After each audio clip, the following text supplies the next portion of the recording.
presença de todos vocês aqui. Sejam bem-vindos. É um dia, uma noite memorável. Por vários motivos, né, professor? Que está ali com o coração saltando pela boca, não é? Eu acho que é semelhante quando nós estamos esperando os nossos filhos nascerem, não é, Gabriel?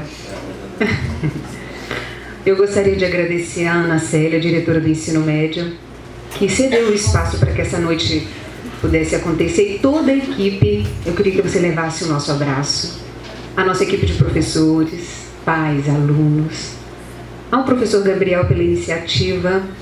Eu sei que essa iniciativa ela não começou com o professor Gabriel, ela começou em 2009, né, com a professora Elce, e em parceria com a escola. Isso teve início já há bastante tempo. E muito obrigada, viu, professora? E todos aqueles que contribuíram, que desde 2009 esse evento acontece anualmente, não é? Em especial, queria agradecer a presença do senhor Andor.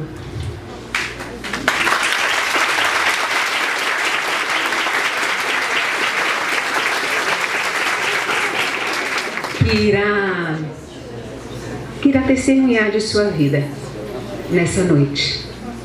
Muito obrigada. Receba um abraço afetuoso de todos que estão aqui. Sinta-se abraçado. Sinta-se bem abraçado. Eu queria convidar o professor Gabriel, agora a palavra é dele. Ele vai conduzir o restante da nossa palestra, da noite, enfim. Obrigada, professor. Obrigado, Andréa. Boa noite para todo mundo. Não tenho dúvida que será uma noite emocionante. Como a Andréa mesmo levantou, quer dizer, é uma noite que é uma noite longa, né? Uma noite que completa 70 anos. E aqui na escola começou em 2009, muito bem lembrado pela Andréa, coincidentemente no dia 6 de outubro de 2009. E a gente está no dia 8 hoje, completando aí 6 anos de palestras do ano, de encontros, né? A gente nem chama de palestra, a gente chama de encontro, porque é um bate-papo, é uma conversa. E a gente escolheu o Colégio Universos também para ser essa noite esse primeiro lançamento, não foi por acaso. Tudo começou aqui na escola. Então hoje outras pessoas em outros lugares têm o privilégio de ouvir o Andor Stern, mas o primeiro lugar onde ele veio foi aqui no colégio, e depois eu vou contar um pouquinho dessa história também. Mas antes de mais nada, eu queria estar agradecendo algumas pessoas especiais que tornaram possível que o livro fosse lançado. Algumas pessoas puderam estar presentes, outras não, então algumas empresas que apoiaram. Então eu queria agradecer o grupo Taisei, é um grupo de tecnologia de São Paulo que faz um trabalho muito bom. A Associação Realizar, na pessoa do Vladimir Matos, que não pôde estar presente também, e a Escola da Convivência e o IPS, e nós temos um representante, o Fábio de Virgílio, por favor, Fábio, que é um dos apoiadores. E gostaria de agradecer ao Colégio Universos por ter aberto esse momento para a gente aqui do ensino médio, a todo o ensino fundamental que trabalha comigo, meus colegas, amigos, professores que estão aqui prestigiando e que acompanharam esse processo. Gostaria de agradecer também a minha família, minha esposa, que compartilhou comigo aí dias e noites escrevendo. E nesse meio tempo é filho que nasce e cresce, e a gente está lá escrevendo e dando papinha. Então, se tiver algum erro no livro que tenha passado despercebido, vai ter uma segunda edição e o Andor vai poder me ajudar. Uma história que está sempre sendo reescrita. Gostaria de deixar uma lembrança para o Andor. É claro que ele merece muito mais, mas é uma singela lembrança. Eu queria convidar a professora Elce que viesse até aqui. Ela que foi responsável pela primeira palestra, por trazer o seu Andor aqui.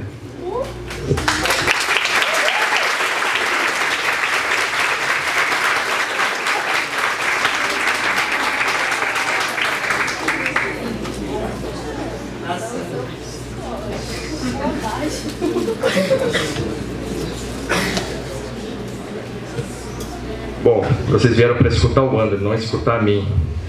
Mas é que eu também estou fazendo assim, um pouquinho de hora, que eu queria que uma outra pessoa estivesse aqui, e ela está a caminho.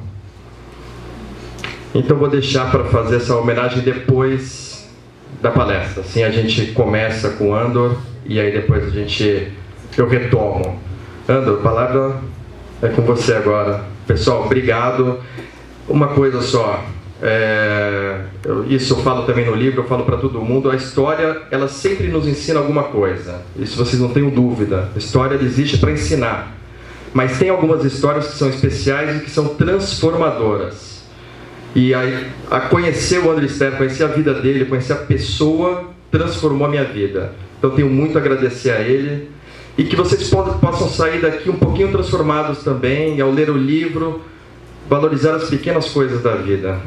Às vezes a gente não tem a oportunidade que o Andor teve de refazer, né, ou de iniciar uma nova vida. Então, eu tive essa oportunidade, ele está próximo a ele, mas acho que cada um de nós também vai ter essa oportunidade essa noite, e que a gente tenha um novo ciclo de vida aí a partir desse encontro.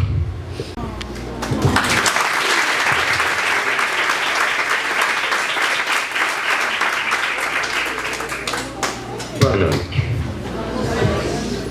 Permitam-me.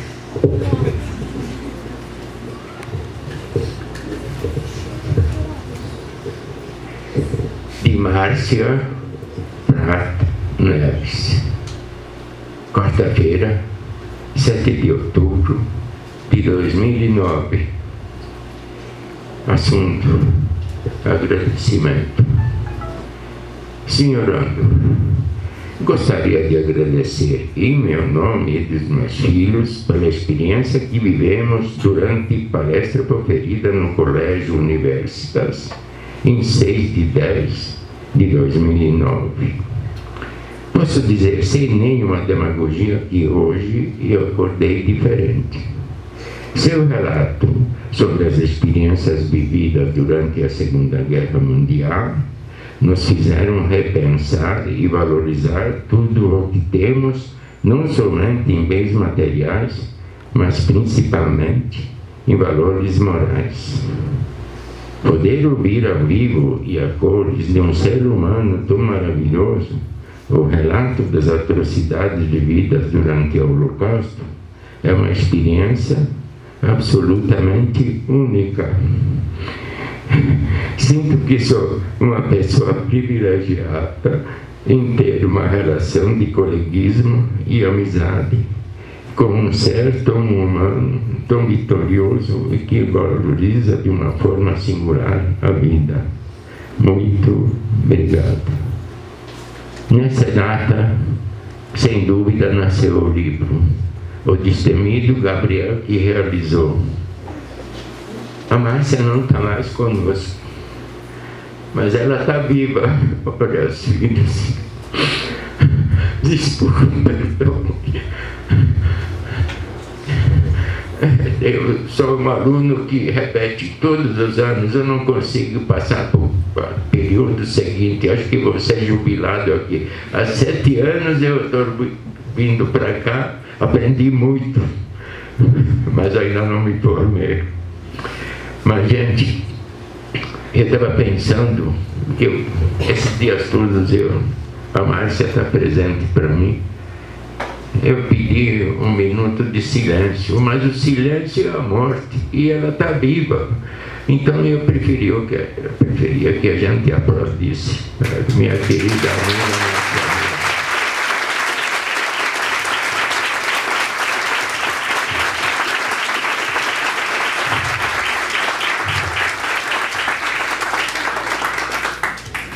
Agora vamos conversar um pouquinho sobre o meu destemido amigo Gabriel, insistente, chato, faz a máxima de força quando ele quer alguma coisa. Inclusive somos colegas, já estivemos juntos no próprio Auschwitz. Acho que vocês conhecem a nossa história da nossa viagem, né? Porque quando a gente começou, ele me convenceu, muita gente já me pediu de escrever o meu livro. Eu nunca concordei, não achava que era um assunto, mas o Gabriel é irresistível, viu? E aí, lá pelas tantas, eu acho que ele não acreditava nas minhas histórias, ele falou, quero ver de verdade. E daí que nós marcamos um encontro em Budapeste, onde, tintim por tintim, nós repassamos toda a minha história que está por aí no livro. Foi uma viagem muito interessante, porque a gente não tratou apenas o assunto Holocausto. Entrou lá a minha infância, eu levei ele onde eu aprendi a nadar, onde eu aprendi a ler, onde foi tudo que aconteceu comigo na minha infância. E depois nós fomos fazer a parte do pedaço sacrificado, que foi o que se trata do livro a respeito do Holocausto. E eu fiz questão de nem ver e não ler o livro. Vamos ver como que ficou. Para mim vai ser tão surpreendente como talvez para vocês. Mas a gente não veio só por causa do livro. Vocês sabem que cada ano, né? Aliás, eu estreiei aqui na Universitas. Se interessante, eu até posso contar para vocês. A querida Márcia foi meu colega de trabalho. Eu tive um pequeno acidente vascular e ela ficou encarregada, pedido lá para o dono da empresa que ela cuidasse e me cuidasse. E ela me cuidou mais que era necessário. Era cuidadosa, amorosa, mandava flores, me encheu de amor próprio e esperança, porque sabe quando um super-homem acontece alguma coisa, como que isso pode acontecer comigo, sabe? Então, mas ela me ajudou muito, a minha família também, e nós fizemos uma amizade. E tempos depois, ela chegou a mim e disse, eu sou uma mãe de trigêmeas, estudo no colégio em Santos, na Universitas, e o assunto deles é o Holocausto. Seria possível? Você falaria para eles alguma coisa? Eu disse, olha, eu não sou orador, não sei falar em público, e também eu não tenho script, a memória da gente também, não sou mais tão mocinho assim, mas vamos tentar. E deu muito certo. Logo na primeira conversa nossa, que realmente uma conversa, a gente se engrenou, arranjei grandes amigos e amigas. Eu tenho uma querida professora Suzy, que ela fez uma coisa, ela pegou a filhinha, que também está aqui presente, e também foram para a Europa, e refizeram também meus trechos onde eu passei as minhas férias lá, e homenagearam a minha família, deixaram uma vela acesa, foram maravilhosas. E de lá para cá eu sou frequentante anual. Eu espero que eu não seja jubilado qualquer dia desse. Ok, gente? Então, rapidamente, a nossa conversa anualmente decorre, sempre é um novo grupo de alunos, sobre essa coisa muito chata que a gente tem que se lembrar, mas eu acho necessário que, se a gente consiga ganhar uma, duas almas que conseguem concordar com aquilo que a gente deseja e almeja, nós já estamos vitoriosos. Eu costumo fazer a minha palestra de um pouquinho de relato e muito mais de perguntas e respostas. Podemos fazer a mesma coisa essa noite? Seja assim? Muito bem, então vou dar uma rápida volta aí de o que aconteceu comigo. Eu sou brasileiro, paulistano, E fui parar no exterior muito cedo. Fui parar no outro lado do mundo. Quando meus pais estavam em condições de voltar para cá, em vez de voltar, nós fomos para a casa dos meus avós, na Hungria, em Budapeste, numa época péssima e num endereço completamente errado. Era a situação de pré-guerra, os anos 30, 35, 36. Já no nascimento do nazismo, a Alemanha já estava na mão do Hitler. No país que eu morava eram aliados, os alemães imitavam em tudo o que foi possível, os alemães também, e como eu sou judeu, eu fui também perseguido. Então eu já comecei a minha carreira de criança, uma criança discriminada, mas como toda criança encontra em qualquer situação as suas alegrias, eu também encontrava. Verdade é que os meus amigos eram judeus, porque os cristãos me rejeitavam. O antissemitismo é uma coisa muito pegajosa, e quando é moda, então, e quando trata-se de ódio, inclusive um ódio lucrativo, né, que você não basta inseminar o ódio, você tem que oferecer alguma vantagem também, senão a coisa não fica interessante. Então, junto com o antissemitismo vem aquelas injustiças que o judeu não pode ocupar, não pode ser professor, não pode ser médico num hospital, não pode ser isso, não pode ser aquilo, sabe?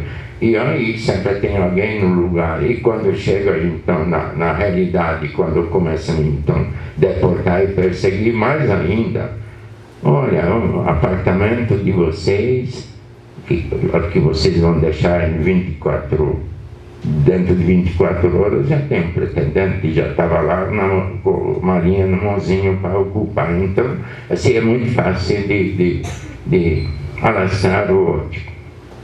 Eu vivi nesse clima, quando eu tinha 12 aninhos, eu tive, por pouco tempo, eu tive internado, por ter sido brasileiro, porque a minha mãe me registrou como brasileiro na Budapeste, na Hungria. Quando o Brasil declarou a guerra, eu fui internado, mas eu me livrei rapidamente. Um americano ou inglês, não me lembro mais, ele me tirou de lá também, nós dois fugimos, vivia escondido na minha casa, e quando a Alemanha ocupou a Hungria, mesmo sendo aliado, aí então o judeu também, e foi deportado junto com a minha família. Por coincidência, e quando eu vi essa data que eu li para vocês, dia 6 de outubro de 2015, me lembrei que foi o dia que assassinaram a minha mãe, que foi parar na Câmara de Gás, em 1944. Saí de lá, não vou falar lá os acontecimentos lá, aquelas coisas horríveis, não gosto de falar, e depois também precisa confessar uma coisa, que a mente da gente mente pra gente. Eu já tive prova disso com uma pessoa que nós passamos do primeiro até o último minuto junto, com um amigo meu, que de vez em quando não falava muito no assunto, mas de vez em quando a gente mencionava uma coisa, ele dizia, não foi assim, foi assado. Eu jurava foi assim, e vice-versa. Então descobri que a verdade não é sempre a verdade que a gente pensa, mas que não é verdade real. Saímos de lá e reencontrei a vida, consegui voltar para cá, e aqui fiz a minha vida. Hoje estou com 87 aninhos, tenho uma linda, lindíssima família, fui compensado por tudo pelo que passei, filhos, netos, bisnetos, e muito amor e consideração.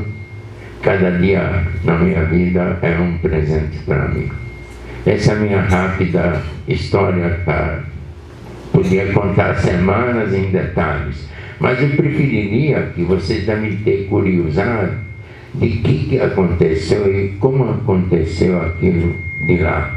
Eu estou pronto a dar os detalhes para vocês do que eu me lembro, sempre avisando que não sei se é verdade, e que como foi, pelo menos eu como acho que foi. Ok? Começamos já com as perguntas, ou vocês queriam saber mais alguns detalhes da minha vida? Tem alguma pergunta?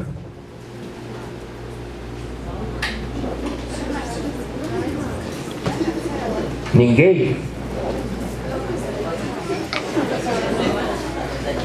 Pois não.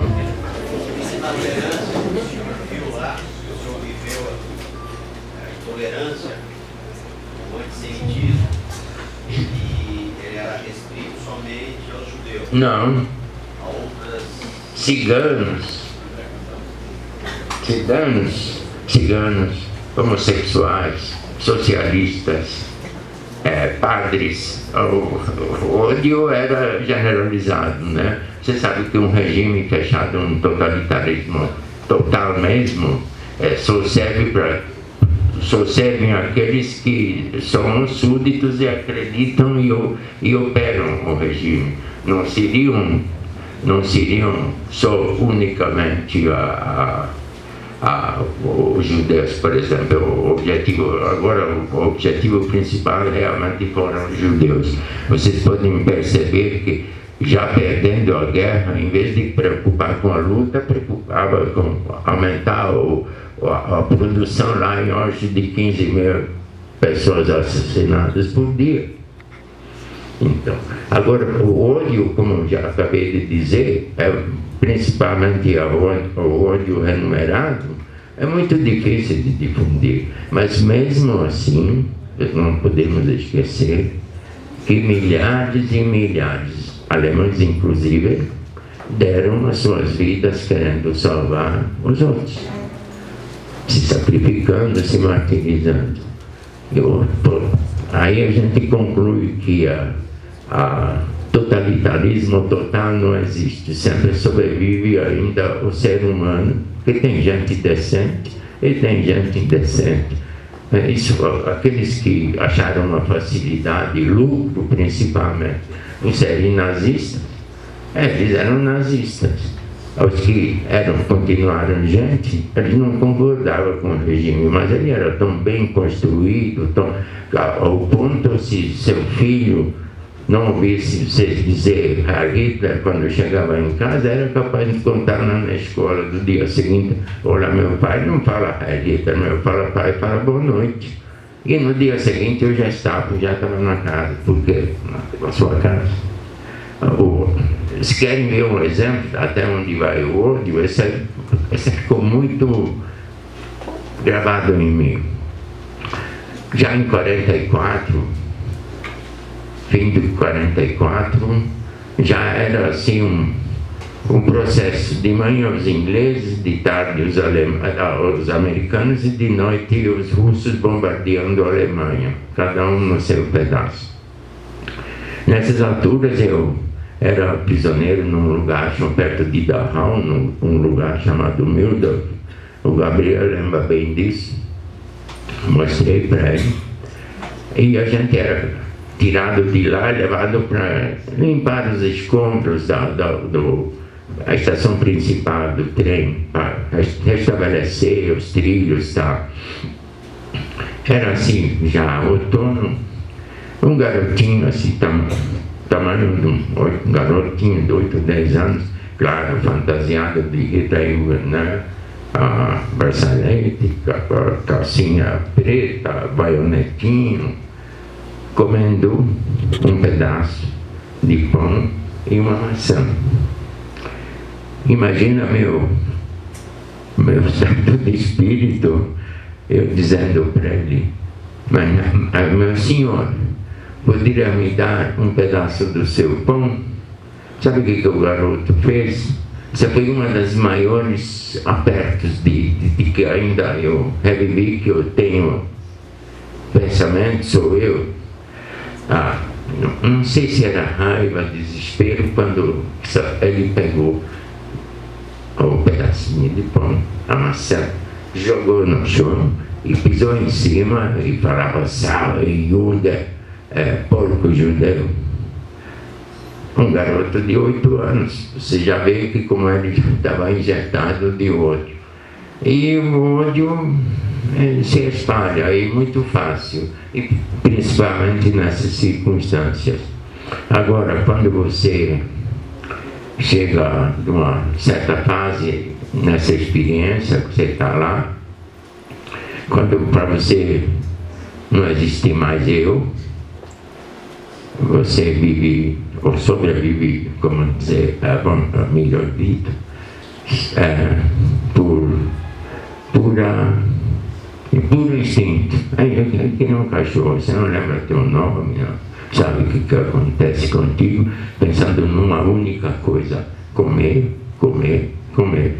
Porque existe a fome, a fome do estômago vazio te doendo, mas existe também a fome psicológica, não só a fisiológica. Quando você não consegue pensar mais em outra coisa a não ser na comida, porque a comida que você vai receber, sabe que não vai adiantar nada, que você vai continuar com fome. Eu sempre me lembro nessas ocasiões, eu inventei, acho que eu era o pioneiro do virtual, porque eu jantava virtualmente.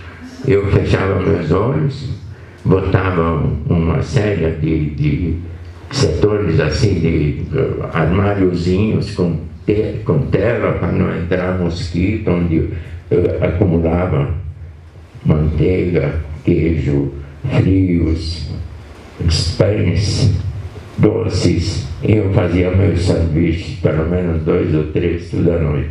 Pode ser que me fez sobreviver, mas eu até que não fiquei tão ruim, porque no dia que eu fiquei livre, no dia 1º de maio de 45, eu estava mais ou menos em frangalhos, e não era uma coisa muito bonitinha, não, que eu tinha tudo que vocês possam imaginar: piolhos, muquiranas, pulgas, percevejos, furúnculos, sarna.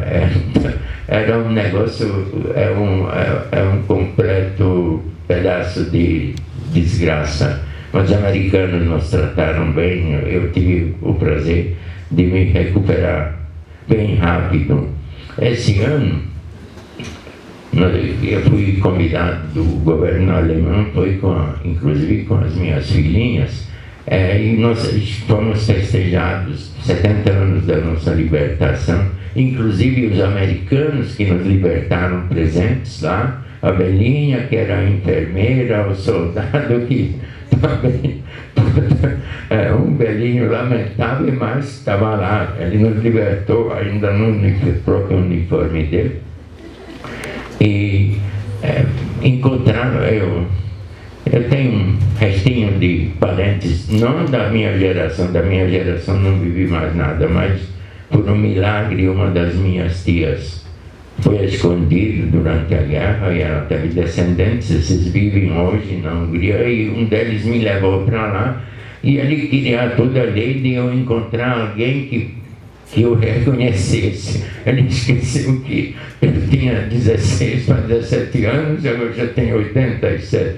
E eles idem. Mas no fim ele catou uma pessoa que aconteceu, claro que não reconheci, e aí que eu me concluí que até que eu saí bem de lá, porque 15 dias depois eu já me sentia novamente uma pessoa. E ele ficou 1 ano e meio no hospital da Suécia, lá em Malmö da Suécia, porque o Cruz Vermelha sueca, esses semi-mortos L14 que podiam levar lá para recuperar, e recuperou muita gente. Mas eu acho que a minha resposta, não sei se foi completa, mas sim. Você se lembra por que Brasil? O que você perguntou? Se você lembra por que os seus pais decidiram sair do Brasil? Sair do Brasil? A história que eu sei, o que eu mais ou menos sei, naquela época, quando eu era criança, faz tempo, e na época que todo mundo tinha medo de todo mundo, eu não dava muitas satisfações para as crianças, sabe? Eu me sentia um mal necessário como criança, sabe? Eu falei, eu existo, mas porque eles têm que ter filho, mas era mais ou menos assim. Não tinha, talvez por isso que eu consegui sempre conversar com as nossas, vai ver que era o efeito ao contrário, né? Mas a minha história, o meu pai trabalhava numa mina em Morro Velho, aqui em Nova Lima, numa mina de ouro, um lugar chamado Undergold, e a minha mãe não queria ficar lá. Lá tinha de tudo: lepra, sífilis, paludismo, febre amarela lá, as condições. E eu tinha uma tia e tio que morava aqui em São Paulo, e tanto é que eu nasci em São Paulo e minha mãe não queria ficar lá, então meu pai arranjou uma transferência para a Índia, que hoje chama Mumbai, e nós fomos para lá. É engraçado, é um negócio que eu tenho tão vagas lembranças, talvez por ter sido muito pequenininho, devia ter 2 aninhos e pouco. E quando o contrato dele terminou, nós voltamos, em vez de voltar para cá direto, nós paramos na Hungria, em Budapeste, na casa dos meus avós, mais tarde na nossa casa dos meus avós. E lá que eu aprendi a ler, a escrever. O Gabriel tem uma história muito engraçada com isso. Quando mostrei para a escola, quando eu mostrei para ele na escola que eu fui alfabetizado, eu olhei de um lado e a escola era a mesmíssima coisa, mas parece que não tinha mais nada. Aí eu falei, olha, foi aqui, mas vai ver que isso está fechado, porque o prédio eu reconheci, claro. E aí ele falou, mas eu estou vendo um movimento lá, vamos dar uma volta. Eu esqueci que isso foi há 80 anos atrás. Então uma escola que cresceu, outros prédios, portaria, entrada majestosa. Aí falou, vai lá ver se a gente entra. Fui lá os europeus não são muito gentis, não são como os brasileiros. Eu estava pensando que vou levar uma esculhambação, não, e pronto. Mas não, o porteiro até foi decente. Expliquei para ele e falei, olha, um pedido muito esquisito. Eu estudei aqui há 80 e tantos anos atrás, eu estou com um senhor que ele está curioso, eu queria mostrar para ele. Aí ele falou, vou falar com o diretor. O diretor veio com acho que era psicóloga da escola, e foi muito gentil e pôs a escola na nossa disposição. Aí eu levei para o Daniel e provei para ele que não sou mentiroso, porque tinha detalhes do meu relato com ele assim. Até mostrei para ele onde a escada estava gasta, enfim, me justifiquei para ele confiar mais um pouquinho, porque ele não confiava muito. Aí, fim da visita, ele falou, fala para eles que ele queria ver alguma coisa, algum sinal que eu estudei lá, existia lá. Eu falei, não, isso não vai dar, não. Mas ele era insistente, muito insistente. Aí eu falei, olha, vocês vão me desculpar, mas eu gostaria, ele tá fazendo um livro, está escrevendo a minha história, por favor. O diretor falou, olha, o senhor estava aqui depois da guerra? Estava. Você sabia que nós fomos sitiados mais de 120 dias. A escola ficou em pedaços. 56, a Revolução, ficamos 4 anos fechados. O meu arquivo é um lixo. Lembra? Ele viu. Aí tinha uma parede de armários abertos, tudo cheio daqueles diários do registro escolar. Ele falou, não estava em ordem. Eu falei, impossível. Eu falei, Gabriel, não dá. O homem falou, não, desista. Aí eu falei, professor, não daria um jeito? Ele falou, não está em ordem, não está. Quando o professor estudou aqui? Aí eu fiz os meus cálculos, eu comecei o primário com 6 aninhos, falei, 28, 34, 34, 5, 6, 7, talvez 38. Chamamos os professores, né, vieram aí ajudar, olha daqui, olha daqui. Não é que encontra no ano 37, mas olha, não encontra, não. A Gabriela falou, insisto. Vocês acreditam que acharam o meu registro? Estava lá, engraçado que os húngaros, como escrevem em São Paulo, era escrito assim, S-A-A, né, com acento, Paolo. Professores escrevendo, imagina conhecimento de geografia. E aí tinha as minhas notas. E aí Gabriel falou, belo aluno, tudo nota 1. Sabe? Só que acontece o seguinte, que inclusive eu quero que ele me corrija se não foi assim. Eu falei para ele, só que tem uma pequena diferença, que antigamente as notas eram ao contrário. Eram 5 notas, 1 era ótimo, 2 razoável e 3 suficiente, ou 4 insuficiente, ou 5 é bomba. E aí eu tinha tudo uma árvore, mas ele me falou, mas tem aí um 3. Adivinha o que era o 3? Que?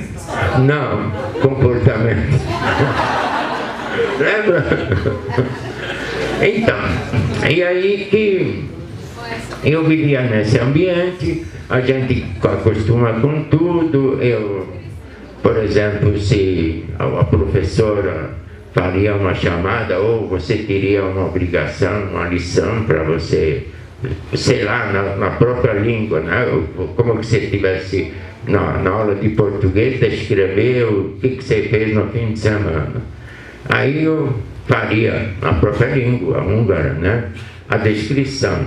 Aí quando a professora mandava levantar as pessoas, porque primeiro uma anotação, existia uma lei chamada números clausus. De cada 100 alunos, só 3 podiam ser judeus, o resto não podia estudar. Eu era um dos 3 numa classe qualquer, e se ela me mandasse levantar, ela não falava Andrezinho, Andor, né, que é o meu nome em húngaro, falava-se judeu externo. Aí, de vocês, ele chamava Zezinho, Gustavo, o nome, mas aí sempre tinha que pôr junto porque era chique. O antissemitismo cria essas coisas. Mas a quem você acostuma?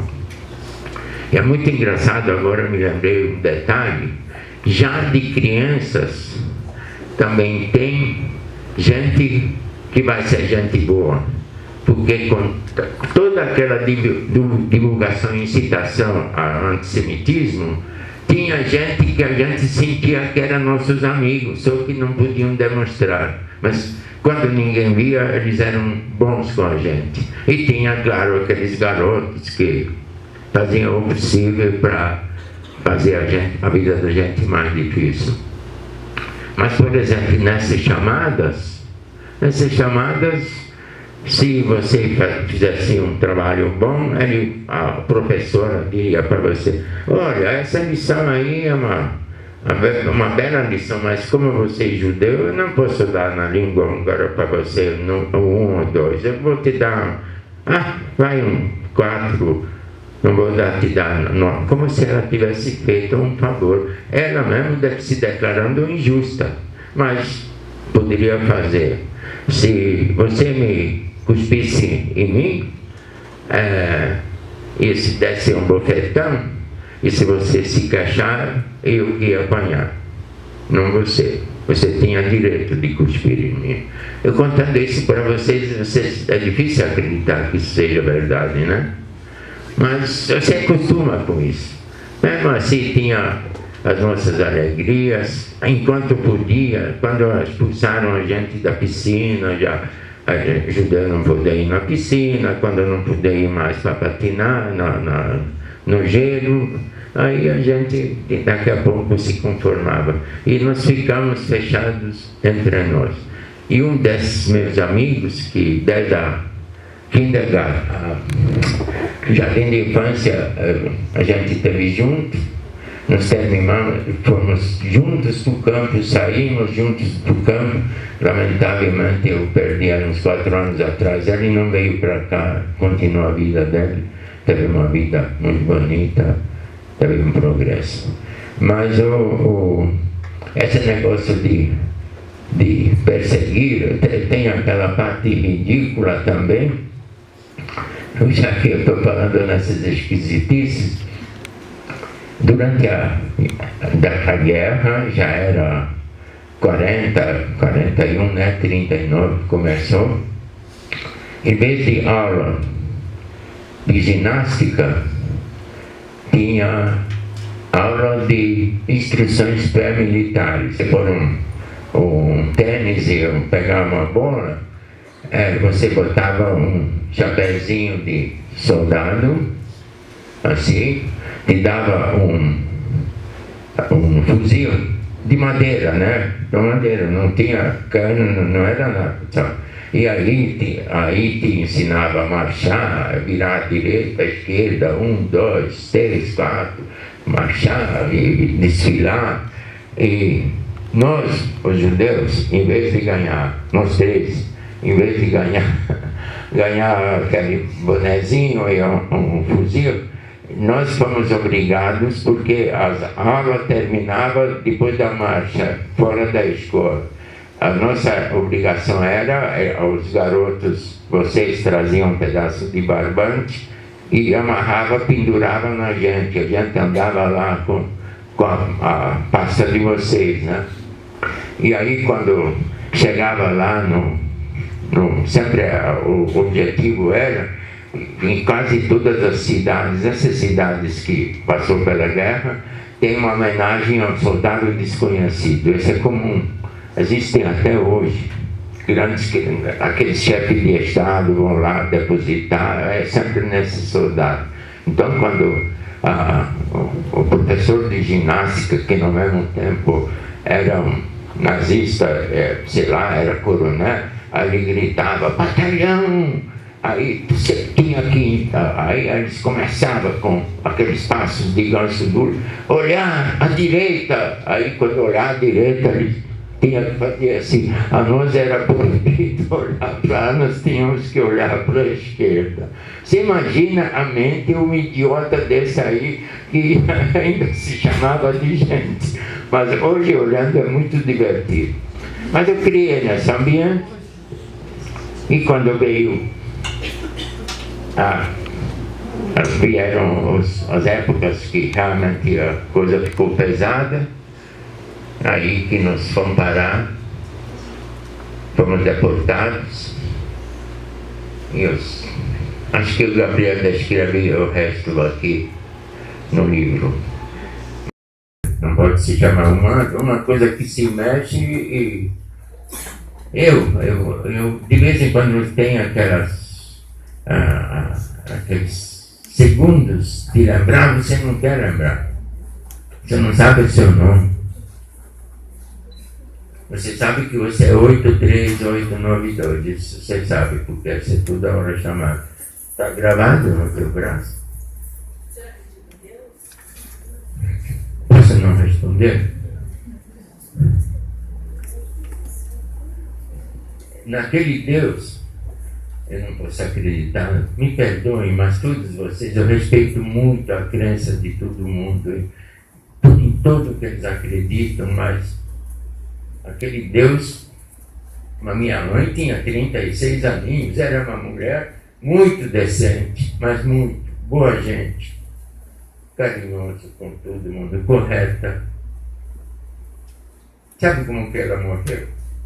Enlouqueceu de fome e botaram ela no crematório e cremaram ela. 36 aninhos. Sim. Determinado. Sim. Sim, você sabe que eu estou convicto que tem. Equilíbrio está legal, senão não vale a pena nem viver. Tem muita gente correta e decente ainda. Tem muita gente. Você me perdoe, mas deve ter uma coisa, mas eu não penso.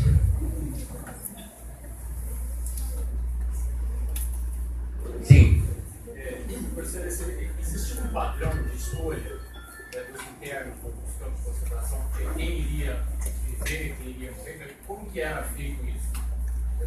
Você já deve ter visto isso, sei lá, lista de Schindler, isso já foi retratado. Eu posso dizer a minha experiência.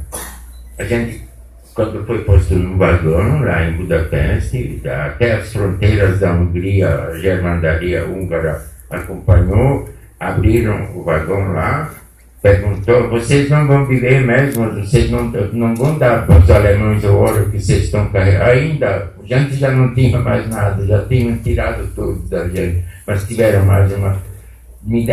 Deram para a gente um filão de pão, acho que 1 quilo mais ou menos, e apareceram os alemães, fecharam a porta e nos paramos em Birkenau. Birkenau é Auschwitz-Birkenau, né? Era onde funcionava a seleção. A seleção era assim. O Gabriel viu pedaço por pedaço. Abriam os vagões, tinha um comando chamado Canadá, os prisioneiros que nos receberam, primeira vez que nós vimos aquela roupa listada, e mandaram a gente descer, deixar tudo o que tivesse na mão lá, depositado, que nós íamos receber depois. Depois tinha uma série de mesas onde sentava, inclusive o Mengele, essa que viveu no Brasil, que morreu, acho que afogado, né? Acho que em Itabuna. Como que chama? E aí aquela cidadezinha. Fernando Henrique também tem casa lá. Ibiúna. Eles passavam lá, separavam famílias, homens e mulheres, dependendo da quantidade de guardas a dispor, porque eles sempre tinham medo, os que chegaram, tinham medo da resistência. E eles têm uma psicologia muito interessante. Se eu conseguir desnudar vocês aqui, eu faço de vocês, eu sozinho, o que vocês quiserem. Vocês viram carneirinhos. Um ser humano sem roupa em frente do ser humano, misturado, homens, mulheres, crianças, ele não consegue resistir. Eu não sei se, dependendo da minha raça, não sei, mas com os judeus funcionava muito bem. De toda vez que eles conseguiam desnudar as pessoas, 2, 3 guardas resolvia a questão lá de encaminhar. Então, já que era selecionada, eu era um garoto de 14 para 15 anos, forte, eu nunca mais cresci, eu tinha altura, meus pais eram altos, e forte, nadava, e você não sabia onde que você estava. Daí o resto você sabe, banho, que não era câmara de gás, era banho mesmo, um desinfetante que deixou em pedaços da sua pele tudo cheio de feridas, gravava seu braço, tirava seu cabelo, uma roupa qualquer, já usada de prisioneiro, e tiraram tudo teu, você virava um número. E você não está com fome ainda. Assim, quando nós chegamos, eu cheguei com um pão, né? Um pão de 1,5 kg mais ou menos embaixo do braço. E quando a gente estava passando entre os arames farpados, e os prisioneiros, vimos aquela montanha de gente e todo mundo pedindo o nosso pão, eu automaticamente joguei lá no meio.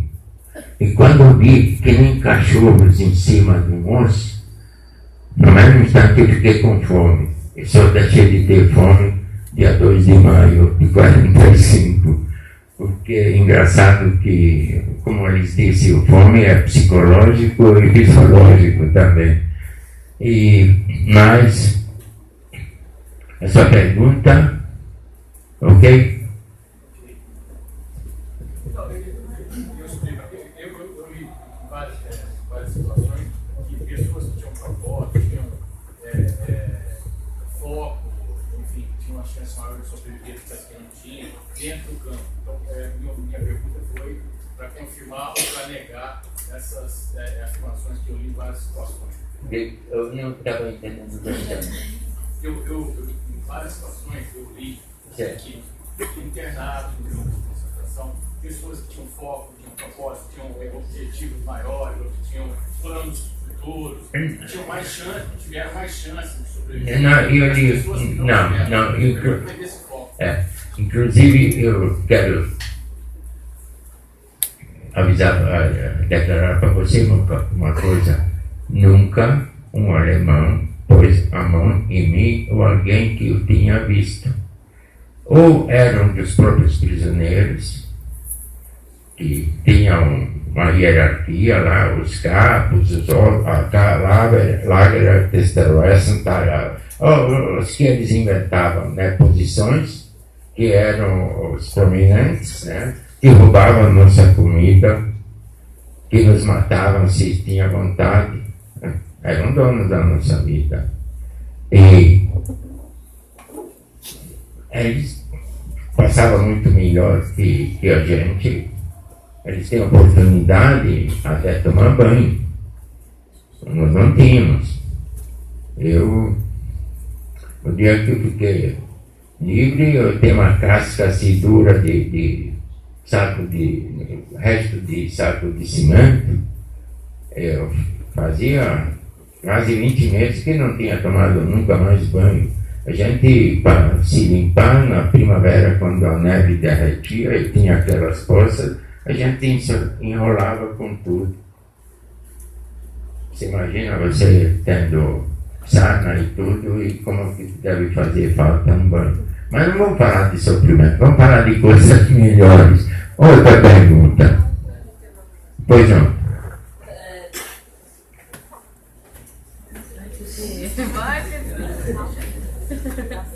Pois não. O senhor se lembra de todos os lugares que você passou?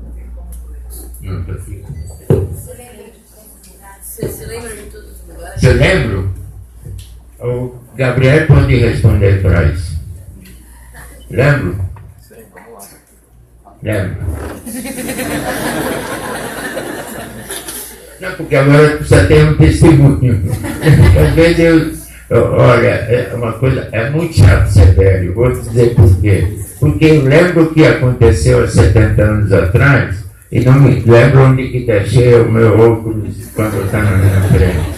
Então, eu sempre imaginei que precisava ter assim, o HD da gente precisava fazer uma limpeza e só guardar o que é importante. Mas lembro sim. Qual foi o sentimento que mobilizou o senhor a não desistir da vida? A não desistir disso? Da vida. Muitos desistiram. Uma vez por favor, não fico com pena de mim. É uma condição. Uma vez eu me senti muito injustiçado, mas muito. Posso até contar o que foi. Já era novembro, quando cai aquela chuva que ainda não é neve, é mais gelo. Eu trabalhava um turno de noite, e como era sábado e cheguei domingo de manhã, eu ia trocar de turno. Eu falei, agora eu vou poder ficar deitado domingo de dia e domingo de noite, 2 sessões eu vou dormir e segunda eu vou trabalhar nos turnos de dia. Mas quando eu cheguei no campo, com aquela roupa molhada e tirei de tudo, me enfiei no meio de saco de cimento, que a gente se cobria com aquele saco de cimento vazios, porque não tinha nenhum cobertor. E tirei a roupa e pendurei. E ela ficou, sabe que a roupa no gelo ele fica duro que nem um pedaço de papelão. E de noite nos acordaram que nós íamos continuar de novo no turno, não íamos trocar de turno. E aí eu peguei, vesti aquela roupa dura, muito gelada, e eu peguei um saco de cimento e me forrei por baixo para não ter contato direto. E o cabo viu. E aí me bateu e arrancou o saco de cimento. E aí eu comecei a correr pro arame. Não sei, não sei bem o que me lembrei, mas qualquer coisa isso que ainda você vai parar no Brasil. Você tem essa, pode ser que seja a fantasia de hoje, mas eu penso, eu bem me lembro, não vale a pena, você ainda vai se livrar disso. Muitos não resistiram. Pois não. No meio de tanta guerra, tanta luta, o senhor sentiu alguma hora que... sentiu alguma felicidade no meio do campo, assim ou não? Era sempre assim. Como? Teve algum... Mas eu senti.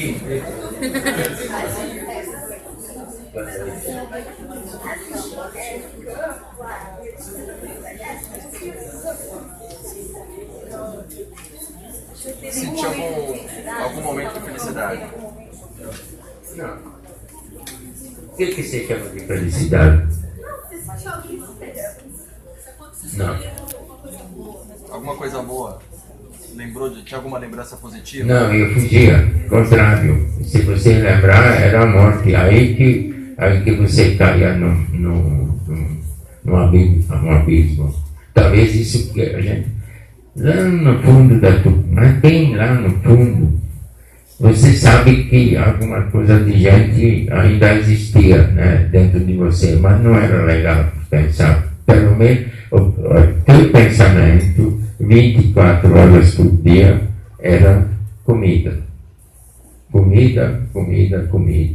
Gente importante, prêmio Nobel, lá, prisioneiro, discutia com outros, você é um idiota, você está tomando cacau com chantilly, com 3 pedras de açúcar, quando no máximo 2 pedras que precisa pôr, sabe, é tudo fantasia, e contava o que a mulher cozinhava, o que a empregada, a cozinheira, o mordomo, sabe, só falava de comida, e a gente só ouvia de comida. Assim,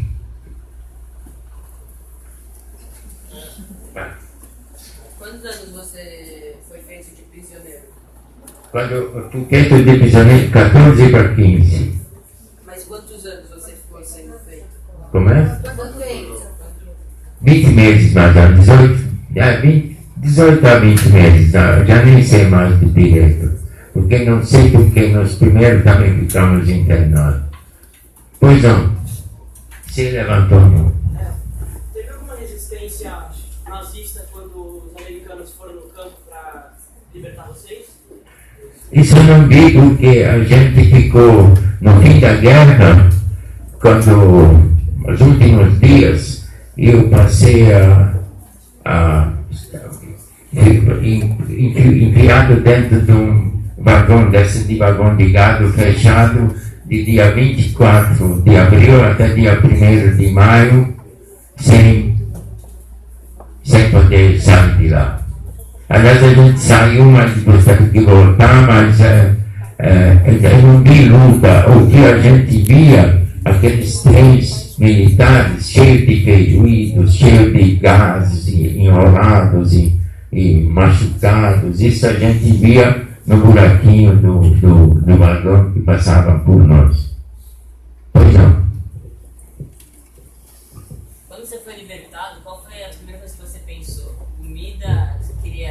namoradas? Esse foi um processo muito engraçado.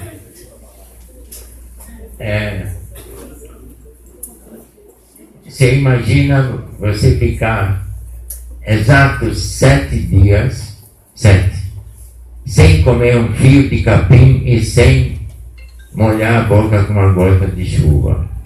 Você está tudo bem para você, já não existe mais nada, você não está mais você nem sabe se você existe. E nisso alguém grita: estamos livres, que ele viu no buraco uma série de tanques aparecendo. A única coisa na nossa viagem foi essa frustração que nós não conseguimos encontrar o trem. Diziam que onde estava, mas não. E aí apareceram lá esse pessoal que vinha lá. A gente primeiro pensou que era russo, porque tinha uma estrela de 5 pontas, idênticos dos americanos, que é branco, idênticos com a estrela vermelha, que é dos russos, no exército russo. E aí daram a volta, viram o trem parado e abriram a porta. Quando abriram a porta, e esses que agora em maio nos encontramos velhos, um deles, não vieram todas, eles choravam que nem criancinhas quando viram o nosso estado. Subiram no vagão, chacoalhava quem estava vivo, quem não, ou quem estava vivo já desciam. Daqui a pouco apareceu um caminhão com um boiler no caminhão lá, fervendo água, umas tinas, umas enfermeiras, não sei lá, soldadas assim, tudo isolados, com aquela roupa de amianto, sabe, que nem apicultores, para não ter contato conosco, começaram a retirar aquelas nossas roupas, aquelas tralhas lá que não podia chamar mais de roupa, botar no fogo e nos escovando e limpando. Daqui a pouco veio um outro caminhão, montaram uma espécie de um hospital de lona, já inclusive já vieram mesas para dar assistência médica para a gente, mesas para operar também. Já trouxeram também médicos que já eram médicos alemães, capitularam, já eram prisioneiros, mas para nos tratar. E logo depois, esses americanos que nos viram, eles começaram o braço deles, aquela roupa da luta, aquele estava torrado de biscoito, de bala, de banana enrolado em chocolate,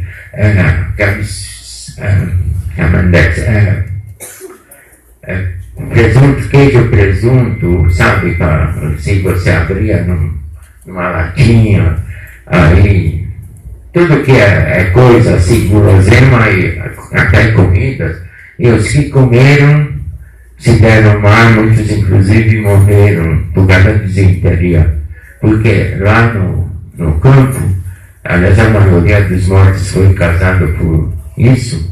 A disenteria era contínua, todo mundo vazava lá, sabe, continuamente, e não tinha como não. E os que aguentaram, que suportaram, sobreviveram, mas a maioria não. O maior motivo era o enfraquecimento, né, doença, né, e o disenteria. E essa disenteria, então, graçou tanta gente que foi libertada e morreu depois. O Gabriel, acho que nós vimos alguma coisa sobre isso lá em Dachau, né, no museu. Se fala disso, sim. Pois não. Esse ódio dos homens já existia antes da guerra? Esse ódio?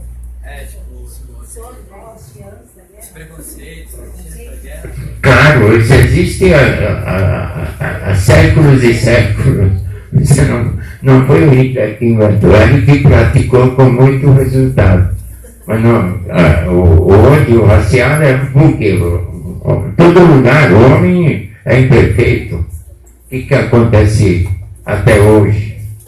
Quanta gente que sofre de ódio racial? O homem não aprendeu.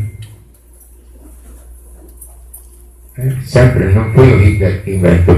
Só que como alemão fez um estudo e fizeram bonitinho de como extinguir uma raça, que quase conseguiram. O que mais? Pois não. Boa noite. As crianças menores, né, como aquele livro da bibliotecária de Auschwitz, tinham alguns barracões que eles disseram que eram mais diferenciados e tentavam, assim,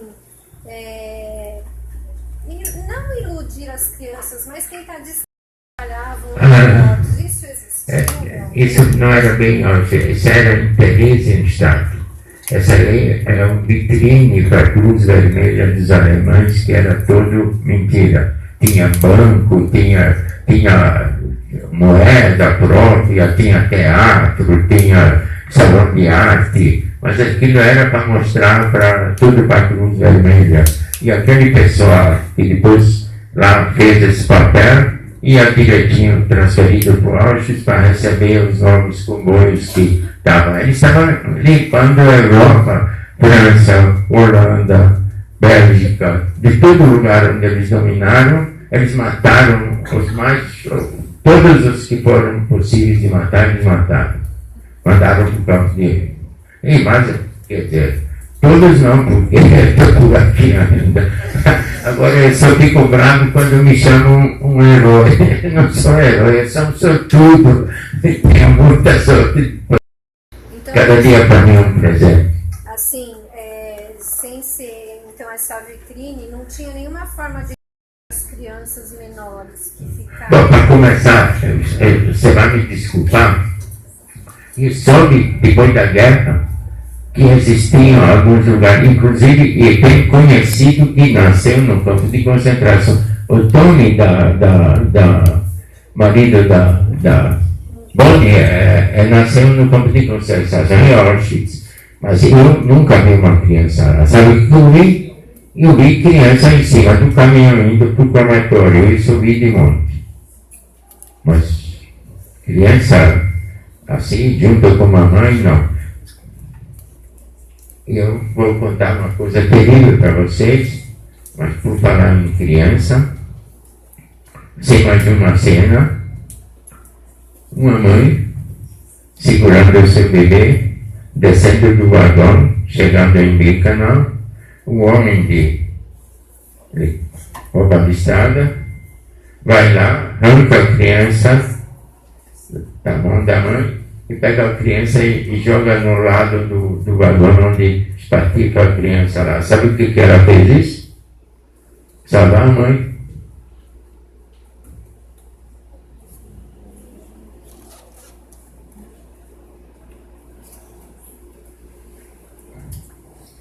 Sim. Quando o senhor seguiu livre, sobrevivente, vamos falar de coisa boa. O livre, sobrevivente, como foi o retorno para a sociedade? O senhor foi moral, primeiro emprego, como foi voltar, né, para a dignidade? Bom, então, eu vou lhe contar. O Gabriel até conhece os lugares, até mostrei para ele. Você não, quando você está naquele estado, você só pensa em comer. Só. Você continua vegetando. Mas quando eu fui banhado e botaram, nunca mais esqueço, um pijama assim com de brum vermelhinho da Cruz Vermelha Suíça, estava Suíça. Eu pensei que isso aqui comigo é paraíso, isso aqui. Eu não estava... Não, acordado, eu não sabia ser. Aí, na barraca lá daquele hospital improvisado, eu para não incomodar mais, porque você não te dava comida, dava uma espécie, um negócio de maisena assim, tinha um fogareiro, e uma tina assim, cheio daquilo, a enfermeira pegava um pratinho lá, uma colher, botava uma colher, não deixava a gente comer, porque para não fazer mal, como fazia para aqueles que se encheram de comida lá. Mas mesmo assim ainda a gente tomava, sabe que dava uma pastilha de carvão vegetal, assim, carvão vegetal para parar a disenteria. E no casos mais graves, não sei se eles ficavam numa boa, mas dava gotas de ópio também. Ópio, mas é para engolir, não era para ficar alegre. Não. Bom, engraçado, naquela época a gente só ouvia como drama que tinha viciados que eram doentes e tomavam. Não tinha viciado naquela época. Ouvia falar da guerra do ópio e tal. Bom, então eu estava no mercado e estava limpo. Acho que no terceiro ou quarto dia, para um caminhão em frente desse hospital, desce uma caixa para cada um, uma caixa de papelão, onde tinha lá dentro, primeira vez na vida eu vi, uma lata de leite ninho, Nescafé, um bolo inglês, 10 maços de cigarro Chesterfield, chocolate igualzinho dos soldados tropical e outros guloseimas. Foi terrível para mim, porque como se tivesse ganho um Rolls Royce, sei lá, hoje um Mercedes-Benz. Imediatamente eu tirei o meu paletó de pijama, botei em volta do caixote e amarrei no meu pescoço para ninguém roubar de mim. E de manhã cedo eu levantava, quando eu acordava de manhã, abria a caixa, tinha um negócio de abridor assim, veio junto, não me lembro mais como que é. Então abria, as minhas unhas estavam em péssimo estado, eu pensei que nunca mais ia ter unha, tanto na mão como nos pés. Mas de qualquer jeito ainda, porque para de crescer a sua unha, só ficam assim uns tronquinhos, e congelado também no inverno, né? Aí eu enfiava a minha unha, punha assim na ponta da língua, fechava de novo, fazia a contagem, se nada estava faltando, embrulhava de novo e amarrava no pescoço. Mas isso passa depois, aí nós saímos a carta de comida. Eu, meu amigo, quando a gente já estava em condições de andar, aí a gente um dia roubava tanto os alemães como os americanos e depositávamos, ocupávamos uma casa na beira de um lago. O que nós conseguimos carregar para lá dava a abrir um delicatessen depois. A gente comia sempre o pão mais velho. Acho que eu mostrei para você aquela cidade lá onde a gente... mas acumular comida. Tem aquelas coisas gozadíssimas. Sim, tem um detalhe. Você tinha direito a saque livre durante 1º de maio, acho que até dia 5 de junho. Você podia entrar na sua casa, tirar sua aliança, pegar seu colar, levar sua mesa embora, teu sapato, para me ressarcir do que vocês me fizeram. E eu não peguei um prego de ninguém, mas eu tirei na cara deles muita coisa. E me lembrei sempre um caso muito engraçado.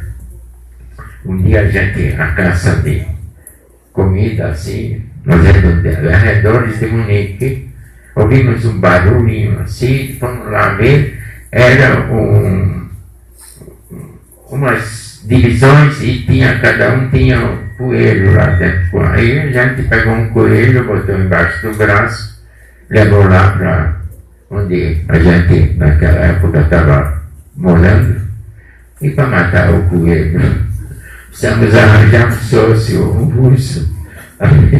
ele ficou com um terço. Aí não teve problema, abriu o caminhante, deu tchum-tchum, se descascou o coelho, tirou a parte dele, deu para nós. A gente cozinhou, eu não sei se tinha batata, mas aí nós comíamos tudo. Quando você... Pois não.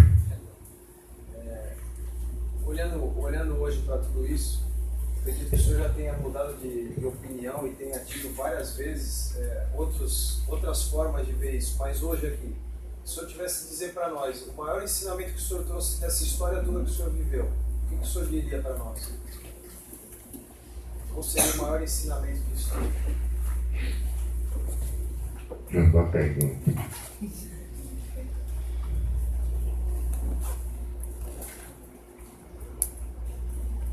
A única coisa é importante, o que vive. O resto é o resto. E a gente tem que respeitar muito isso. Você tem que fazer, pelo menos eu pratico. Eu não estou sempre à busca da felicidade, e a felicidade vem a mim. Eu consigo encontrar motivos de eu ficar satisfeito por coisas que realmente existem, que estão à minha disposição. É uma coisa muito batida, já falei dezenas e dezenas de vezes. Não sei se isso te ocorreu uma vez na vida, mas, por exemplo, hoje eu levantei de uma cama cheirosa, limpa, macia, fui embaixo de um chuveiro fumegante, quente, tomei um banho com um sabonete maravilhoso, me enxuguei com uma toalha, sem nenhum piolho, sem nenhum bichinho, umas gavetas cheias de roupa, meia, camisa, cueca, camiseta, tudo limpinho, cheirosinho. Desci na cozinha, eu comi pouquinho porque hoje eu como pouco, mas eu podia comer muito. Eu tenho tudo que eu quiser para comer. E agora vem o mais importante. Eu peguei meu carro, fui trabalhar pelo caminho que eu quis, ouvindo uma linda de uma música. Ninguém me falou à direita, à esquerda. Precisa mais do que isso, mano.